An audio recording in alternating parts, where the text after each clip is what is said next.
Welcome to an agonizing tale. This is part one of how to put factory fog lights on a third generation 4Runner.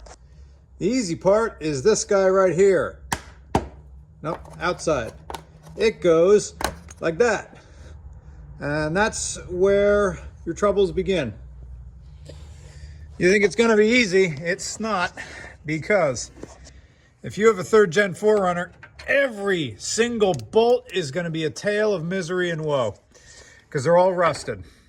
The bolts that the factory fog light assembly bolts to is here, here, and this motherfucker right up there. All of them are rusted and now bonded to the bumper because this is metal, this is plastic, and that guy's metal. So followed me on this terrible adventure of busting this bolt loose, this bolt loose, what am I talking about? These are cheap ass nuts, plus this one. So, if only these were free, I'd be done with this job in 15 minutes. But because they're not, this thing's gonna be a pain in everybody's asshole. Stay tuned.